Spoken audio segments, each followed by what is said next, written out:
ग्लानिर्भवति भारत अभ्युत्थानम् अधर्मस्य तदात्मानं सृजाम्यहम् परित्राणाय साधूनां विनाशाय च दुष्कृताम् धर्म संस्थापनार्थाय संभवामि संगम युगे।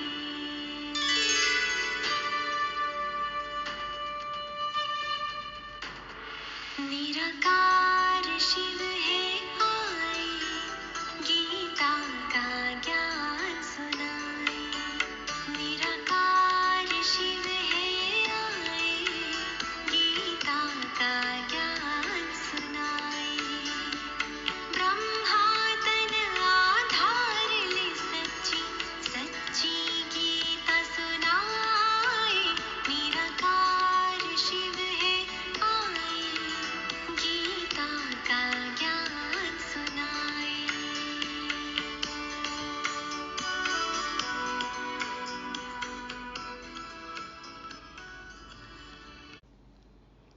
ओम शांति।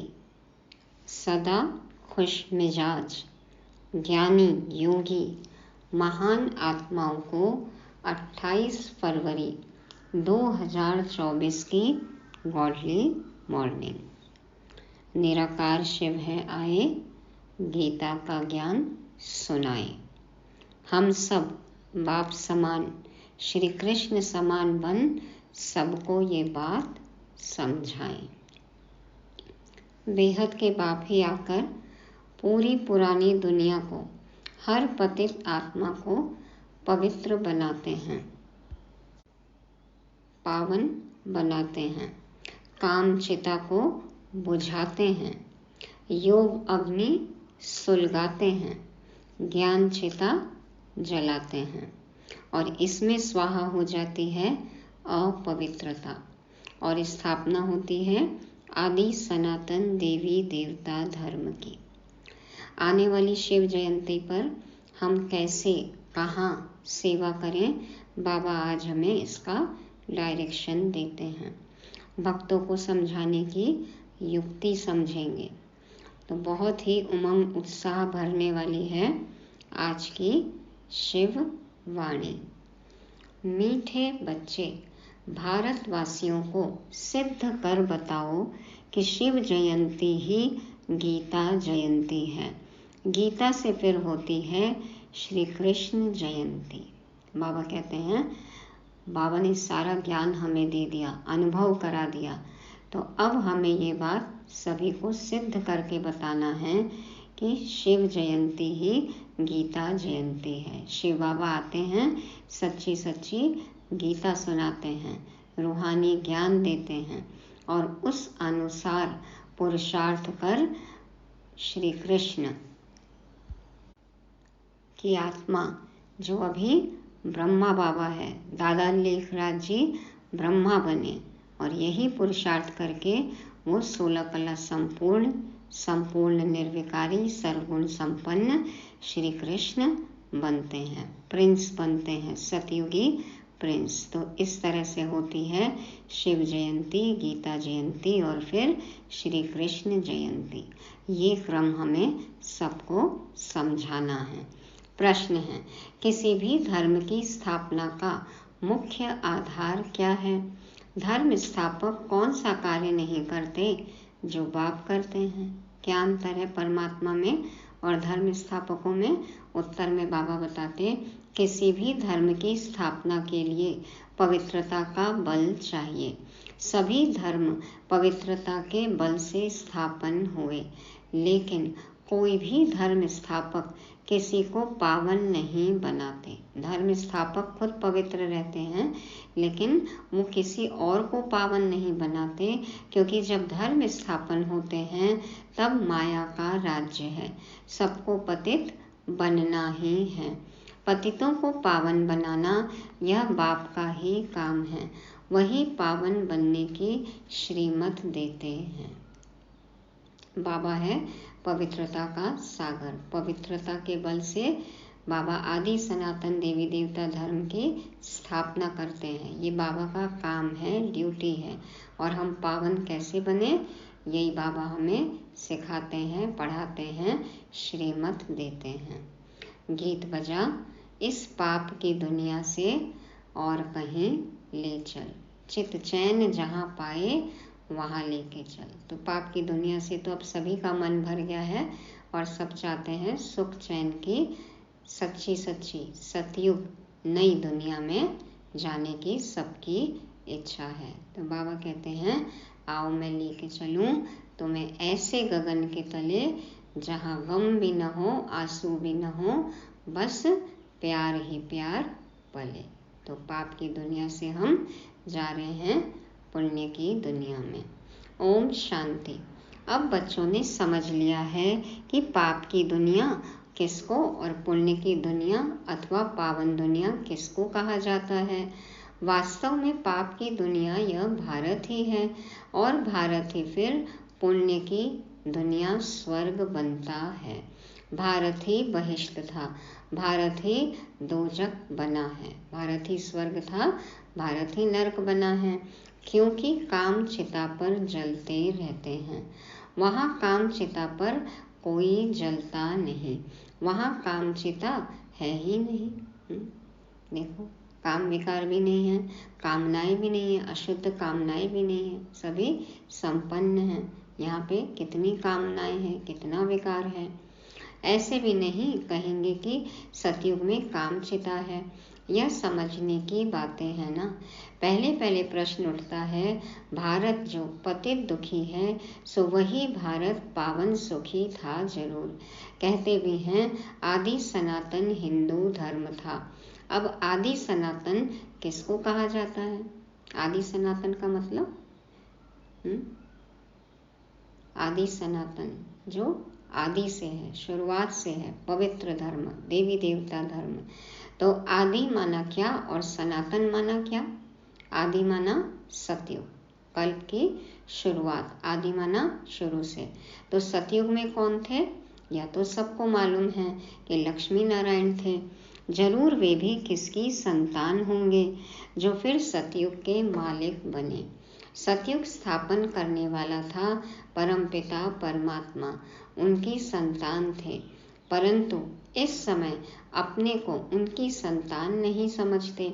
अगर संतान समझते तो बाप को जानते, बाप को तो जानते ही नहीं।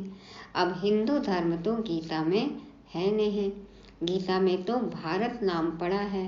वह कहलाते हैं हिंदू महासभा। तो जब साकार बाबा थे उस समय हिंदू महासभा के अध्यक्ष आए बाबा के पास। तो बाबा ने कहा कि आप अपने आप को हिंदू क्यों कहलाते हो? आदि सनातन देवी देवता धर्म है, तो आप हिंदू क्यों कहलाते हो? बोले अभी इतने पतित बन गए हैं कि हम वो सोच भी नहीं सकते कि हम खुद को देवता कहलाएं। तो इसलिए देखो कहते हैं हिंदू महासभा। अब श्रीमद् भगवद गीता है सर्वशास्त्रमयी शिरोमणि। गीता जयंती भी मनाई जाती है, शिव जयंती भी मनाई जाती है। अब शिव जयंती कब हुई है यह भी मालूम होना चाहिए। फिर है श्री कृष्ण जयंती। अभी तुम बच्चे जान चुके हो कि शिव जयंती के बाद है गीता जयंती, गीता जयंती के बाद है श्री कृष्ण जयंती। गीता जयंती से ही देवी देवता धर्म की स्थापना होती है। फिर गीता जयंती के साथ महाभारत का भी कनेक्शन है। उसमें फिर आती है युद्ध की बात। तो हमारी विकारों से युद्ध है अपनी। देखो बाबा हमें ज्ञान सुनाते हैं। कुरुक्षेत्र का मैदान कर्म क्षेत्र है ये हमारा। तो बाबा कहते हैं, दिखाते हैं युद्ध के मैदान में 3 सेनाएं थी, यादव, कौरव और पांडव दिखाते हैं। यादव मूसल निकालते हैं, जो बाबा को जाने वो पांडव, जो भारत में रह के भी और बाबा को नहीं जानते हैं वो कौरव, और यूरोप अमेरिका वाले यादव। तो देखो कितने मिसाइल्स निकलते हैं, बॉम्ब्स बनते हैं। तो बाबा कहते हैं यादव मूसल निकालते हैं, वहाँ शराब पिया और मूसल निकाले। तुम जानते हो अभी बरोबर मूसल भी निकल रहे हैं, वह भी अपने कुल का विनाश करने एक दूसरे को धमकी दे रहे हैं। सबने इकट्ठा कर रखा है, सबके पास वक्र सामग्री है विनाश की। सब क्रिश्चियन लोग हैं, वही यूरोपवासी यादव ठहरे। तो एक है उन्हों की सभा, उनका विनाश हुआ, आपस में लड़ मरे, उसमें सारा यूरोप आ गया। उसमें इस्लामी, बौद्धी, क्रिश्चियन सब आ जाते हैं। यहाँ फिर है कौरव और पांडव। कौरव भी विनाश को प्राप्त हुए और विजय पांडवों की हुई। तो जो बाबा के बच्चे, उनकी विजय।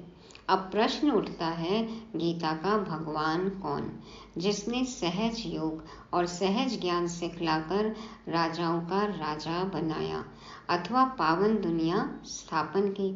क्या श्री कृष्ण आया? कौरव तो कलयुग में थे, कौरव पांडवों के समय श्री कृष्ण कैसे आ सकता? श्री कृष्ण जयंती मनाते हैं। सतयुग आदि में 16 कला, श्री कृष्ण के बाद फिर त्रेता में 14 कला राम की। श्री कृष्ण तो प्रिंस का भी प्रिंस है, सतयुगी प्रिंस है, पहली आत्मा। विकारी प्रिंस लोग श्री कृष्ण को पूजते हैं क्योंकि जानते हैं वह सतयुग का 16 कला संपूर्ण प्रिंस था। हम विकारी हैं, हम विकारी हैं। द्वापर के भी देखो राजा महाराजा सब श्री कृष्ण की पूजा करते हैं, सबके राजमहल में मंदिर हैं। तो बाबा कहते हैं जरूर प्रिंस लोग भी ऐसे कहेंगे ना, यही कहेंगे कि वो 16 कला संपूर्ण, हम विकारी। द्वापर के जो प्रिंस प्रिंसेस हैं, राजा रानी हैं, वो तो यही कहेंगे। अब फिर शिव जयंती भी है, मंदिर भी बड़े से बड़ा उनका ही बना हुआ है। 12 ज्योतिर्लिंगम देखो, पूरे भारत में एक से एक सुंदर मंदिर है। वह है निराकार शिव का मंदिर, उनको ही परमपिता परमात्मा कहेंगे। ब्रह्मा विष्णु शंकर भी देवता ही ठहरे। शिव के लिए कहते हैं ना परमात्मा, और ब्रह्मा विष्णु शंकर देवताय नमः कहते हैं, शिव परमात्माय नमः कहते हैं। शिव जयंती भारत में ही मनाई जाती है। अब देखो शिव जयंती आने वाली है, 8 मार्च को है ना।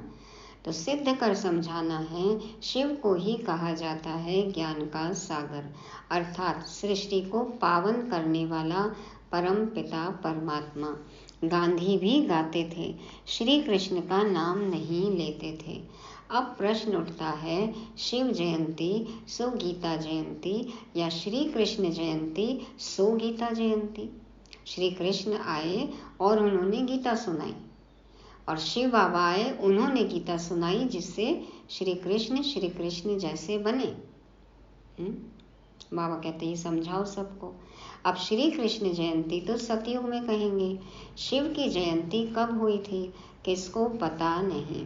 शिव तो है निराकार परमपिता परमात्मा, उसने सृष्टि रची संगम पर। सतयुग में था श्री कृष्ण का राज्य, तो जरूर पहले शिव जयंती होगी। बच्चे जो ब्राह्मण कुलभूषण सर्विस में तत्पर रहते हैं, उन्हों को यह बातें बुद्धि में लानी है कि भारतवासियों को कैसे सिद्ध कर बताएं कि शिव जयंती सो गीता जयंती। फिर गीता से होती है श्री कृष्ण जयंती अथवा राजाओं के राजा की जयंती। श्री कृष्ण है पावन दुनिया का राजा, वहाँ तो है राजाई। वहाँ श्री कृष्ण ने जन्म लेकर गीता तो गाई नहीं, और सतयुग में महाभारत लड़ाई आदि तो हो नहीं सकती, वह जरूर संगम पर हुई होगी। तुम बच्चों को अच्छी तरह इन बातों पर समझाना है। तो पहले खुद की बुद्धि में सारे पॉइंट्स क्लियर होने चाहिए और फिर समझाना है। पांडव और कौरव सभा मशहूर है। पांडव पति दिखलाते हैं श्री कृष्ण को, तो बाबा की जगह श्री कृष्ण का नाम डाल दिया ना। हमारा पति कौन, हमारा मालिक कौन, हमारा बाप कौन? पांडवों का बाप कौन है? पांडव पति शिव बाबा है ना। तो शिव बाबा की जगह श्री कृष्ण का नाम डाला है, तो दिखा दिया पांडवपति श्री कृष्ण को। समझते हैं उसने सहज ज्ञान और सहज राजयोग सिखलाया। अब वास्तव में लड़ाई की तो कोई बात ही नहीं, विजय पांडवों की हुई है, जिन्हों को परम पिता परमात्मा ने सहज राजयोग सिखलाया। वही 21 जन्म सूर्यवंशी चंद्रवंशी बन गए।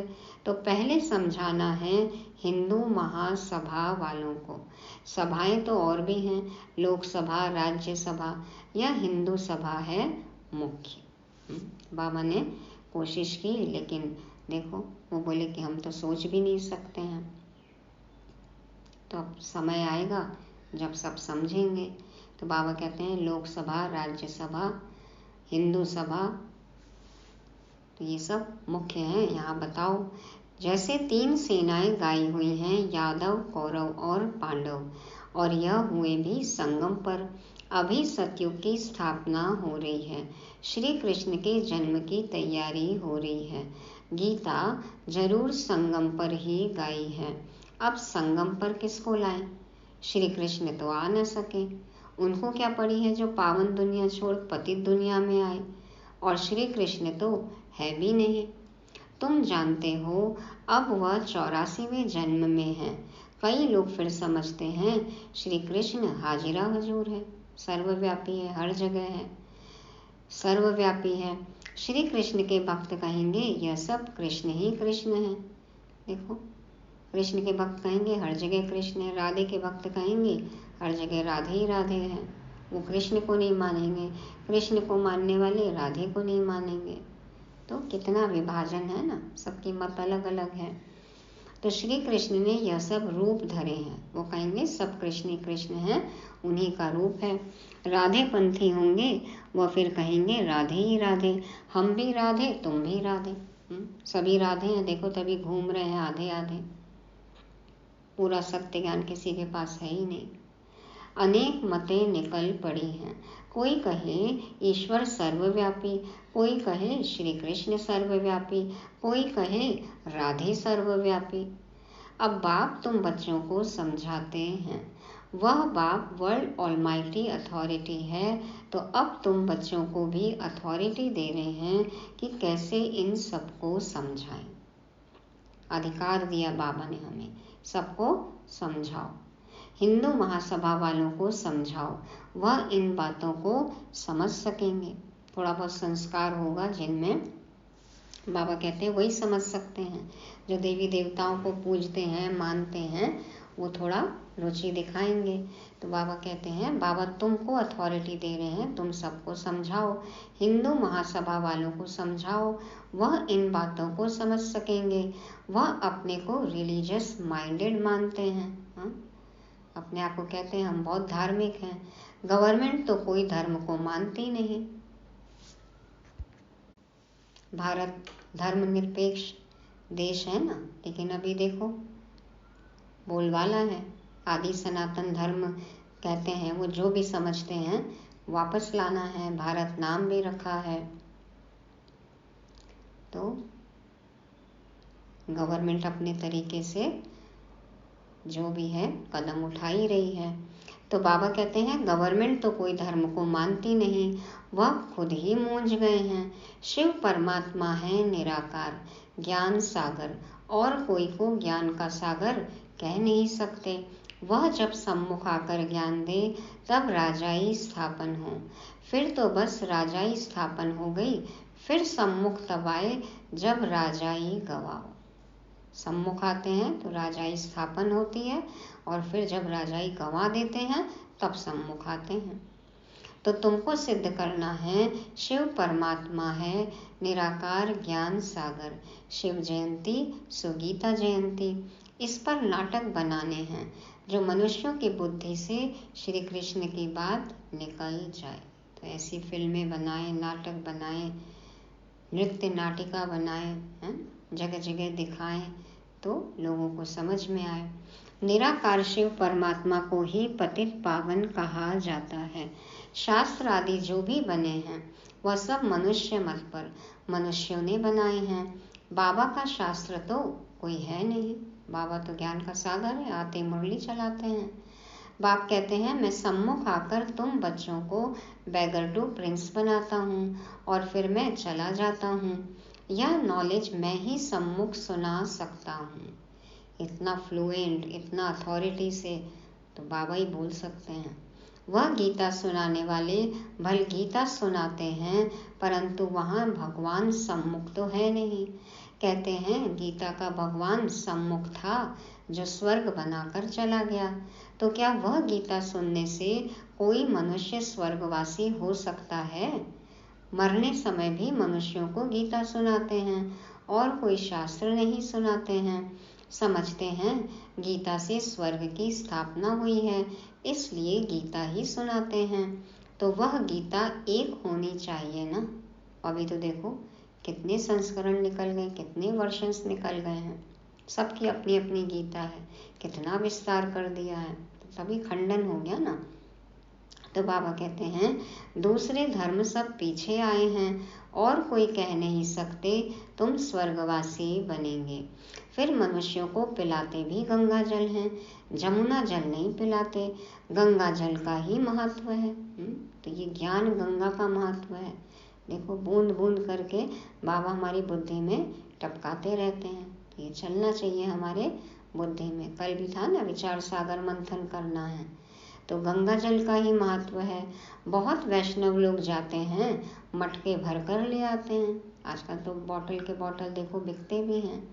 फिर उनमें से बूंद बूंद डालकर पीते रहते कि सब रोग मिट जाए। तो ये ज्ञान गंगा में हम डुबकी लगाएंगे, ये बूंद हम रोज पिएंगे। मन मना भव मध्याजी भव मामे कम याद, तो फिर तन मन के सारे रोग देखो खत्म हो जाएंगे, निरोगी बन जाएंगे। वास्तव में यह ज्ञान अमृत की धारा, वास्तव में है ये ज्ञान अमृत की धारा, जिससे 21 जन्म के दुख मिट जाते हैं। तो ये मुरली है अमृत की धारा।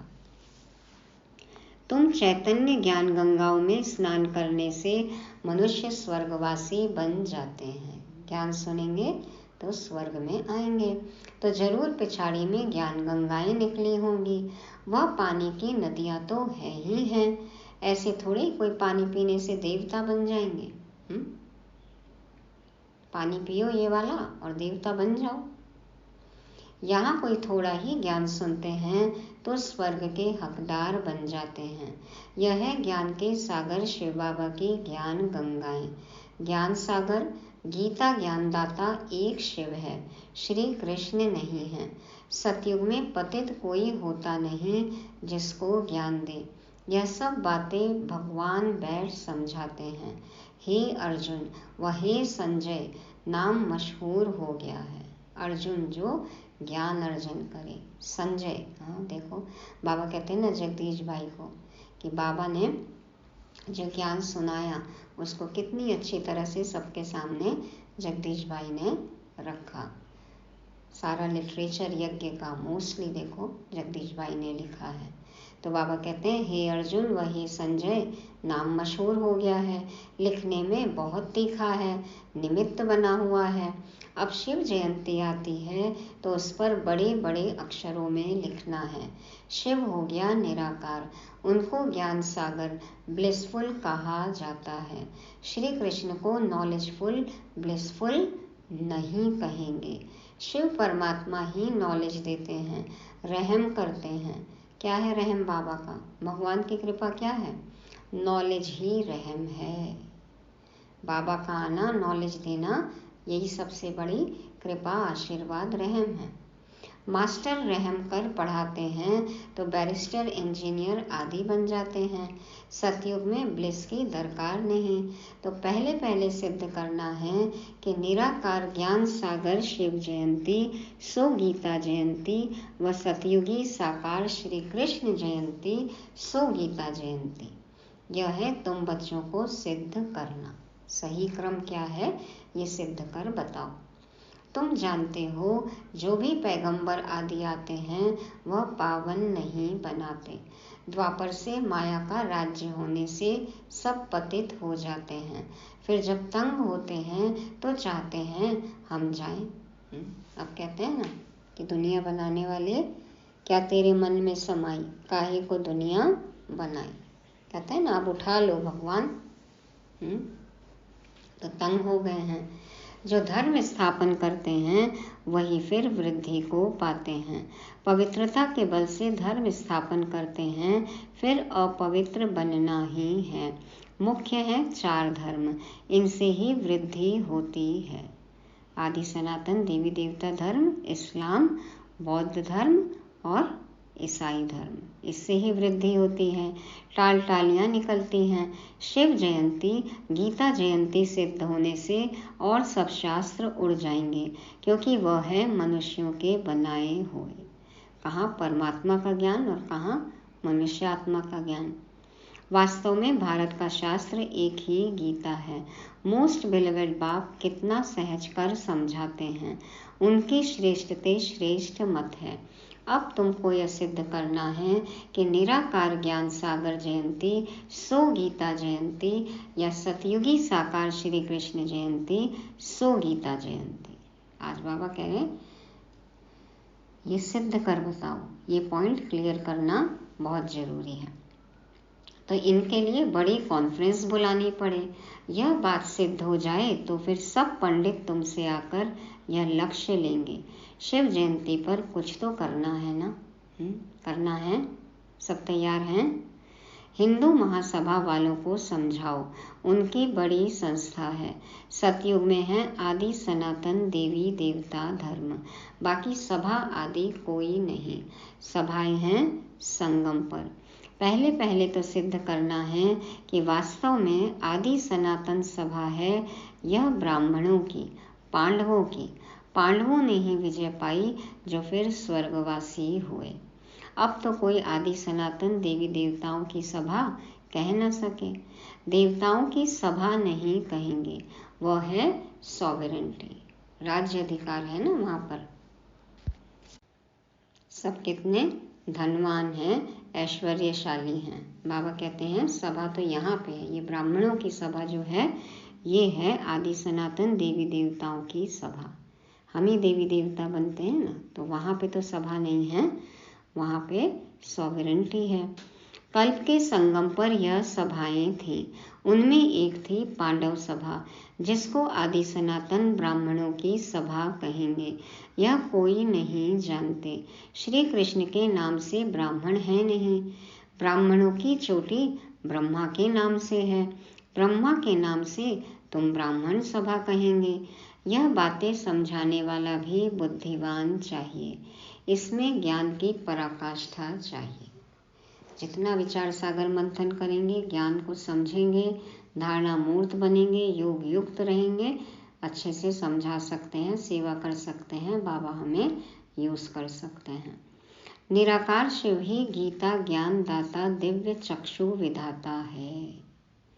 निराकार शिव बाबा ही सच्ची सच्ची गीता सुनाते हैं, रूहानी ज्ञान देते हैं, दिव्य चक्षु विधाता है, दिव्य दृष्टि देते हैं, ज्ञान का तीसरा नेत्र देते हैं।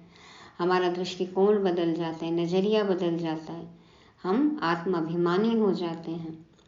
तो बाबा कहते हैं यह सब धारण कर फिर कॉन्फ्रेंस बुलाते हैं। जो समझते हैं हम सिद्ध कर बता सकेंगे, उनको आपस में मिलना चाहिए। लड़ाई के मैदान में मेजर्स, कमांडर्स आदि की सभा होती है। यहाँ कमांडर महारथी को कहा जाता है।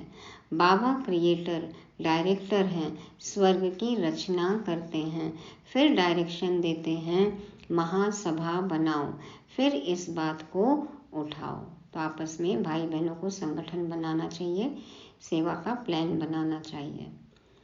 गीता का भगवान सिद्ध होने से फिर सब समझेंगे कि उनसे योग लगाना चाहिए। बाबा कहते हैं मैं गाइड बनकर आया हूँ, तुम उड़ने लायक तो बनो। बाबा तो उड़ाने आए हैं, रास्ता बताने आए हैं, साथ ले जाने आए हैं, तो हमें भी तो पंख पसारने हैं ना, उड़ने लायक बनना है। माया ने पंख तोड़ डाले हैं। योग लगाने से तुम्हारी आत्मा पवित्र हो जाएगी और उड़ेंगे। और पवित्र आत्मा तो उड़ न सके, तो जितना बाबा से योग लगाएंगे, जुड़े रहेंगे, ज्ञान योग के पंख मिलते रहेंगे, उमंग उत्साह के पंखों द्वारा हम उड़ान भरते रहेंगे। अच्छा, मीठे मीठे सिक्के लदे बच्चों प्रति माता पिता बाप दादा का याद प्यार और गुड मॉर्निंग। रूहानी बाप के रूहानी बच्चों को नमस्ते। हम रूहानी बच्चों के रूहानी बाप दादा को याद प्यार, गुड मॉर्निंग और नमस्ते। शुक्रिया बाबा, शुक्रिया। धारणा के लिए मुख्य सार। पहला पॉइंट, ज्ञान अमृत धारा से सबको निरोगी व स्वर्गवासी बनाने की सेवा करनी है। मनुष्यों को देवता बनाना है। बाप समान मास्टर रहमदिल बनना है। दूसरा, ज्ञान की पराकाष्ठा से बुद्धिवान बन शिव जयंती पर सिद्ध करना है कि शिव जयंती ही गीता जयंती है। गीता ज्ञान से ही श्री कृष्ण का जन्म होता है। वरदान, दिनचर्या के हर कर्म में यथार्थ और युक्ति युक्त चलने वाले पूज्य पवित्र आत्मा भव। दिनचर्या के हर कर्म में यथार्थ और युक्ति युक्त चलने वाले पूज्य पवित्र आत्मा भव। बाप दादा समझाते हैं, पूज्य पवित्र आत्मा की निशानी है उनका हर संकल्प, बोल, कर्म और स्वप्न यथार्थ अर्थात युक्ति युक्त होगा। जैसे स्वप्न होने चाहिए, जैसे संकल्प होने चाहिए, जो बोलना चाहिए वही बोलें, जो करना चाहिए वही करें, तब बनेंगे हम पूज्य पवित्र आत्मा। हर संकल्प में अर्थ होगा, हाँ, व्यर्थ से कोई सरोकार नहीं। समर्थ संकल्प होंगे, हर संकल्प में अर्थ होगा। ऐसे नहीं कि ऐसे ही बोल दिया, निकल गया, कर लिया, हो गया, हाँ, नहीं। अपने हर संकल्प की जिम्मेवारी हो, अवेयरनेस हो, क्या सोच रहे हैं, क्या बोल रहे हैं, क्या कर रहे हैं। ऐसे ही नहीं कर लिया, हो गया, बोलना नहीं चाहते थे लेकिन मुंह से निकल गया। पवित्र आत्मा सदा दिनचर्या के हर कर्म में यथार्थ युक्ति युक्त रहती है, इसलिए पूजा भी उनके हर कर्म की होती है, अर्थात पूरे दिनचर्या की होती है। उठने से लेकर सोने तक भिन्न भिन्न कर्म के दर्शन होते हैं। देखते हैं ना भक्ति में बाल गोपाल को कैसे सजाते हैं, कैसे सुबह से लेके रात तक उनका श्रृंगार करते रहते हैं। कितनी बार पर्दे खुलते हैं, बंद होते हैं। उनके हर कर्म की पूजा होती है। भक्त लाइन लगाकर खड़े रहते हैं। किनका होगा ये? जो अभी दिनचर्या में अपने एक एक संकल्प, बोल और कर्म पर अटेंशन रखेंगे, उनकी इस विधि पूर्वक पूजा होगी और वो सम्माननीय बनेंगे। तो हमें यथार्थ और युक्ति युक्त बोलने वाले, कर्म करने वाले, सोचने वाले पूज्य पवित्र आत्मा बनना है। स्लोगन है, सूर्यवंशी बनना है तो सदा विजयी और एक रस स्थिति बनाओ। सूर्यवंशी बनना है, सतयुग में शुरू से आना है तो सदा विजयी और एक रस स्थिति बनाओ। हर कर्म में सदा विजयी, निश्चय बुद्धि होंगे तो विजयी होंगी। एक रस स्थिति कैसे होगी? एक बाबा से ही सारे संबंधों का रस लेंगे, एक बाबा में ही बुद्धि योग होगा तो एक रस स्थिति होगी, तब बनेंगे हम सूर्यवंशी। तो ये थी आज की मुरली। रिवाइज करने के लिए पहला पॉइंट है, सही क्रम क्या है? शिव जयंती, सो गीता जयंती, सो श्री कृष्ण जयंती। दूसरा, पवित्रता का बल। पवित्रता के बल से ही नई दुनिया स्थापन होती है, आदि सनातन देवी देवता धर्म की स्थापना होती है। तो ये बल जमा करना है। तीसरा, ज्ञान योग का पंख लगाकर ऊंची उड़ान भरनी है, उमंग उत्साह बना रहे। और चौथा, यथार्थ युक्ति युक्त कर्म करना है, बोल पर पूरा अटेंशन हो, कंट्रोल हो, संकल्प एक भी व्यर्थ नहीं हो। और पांचवा, एक रस विजयी स्थिति। ओम शांति।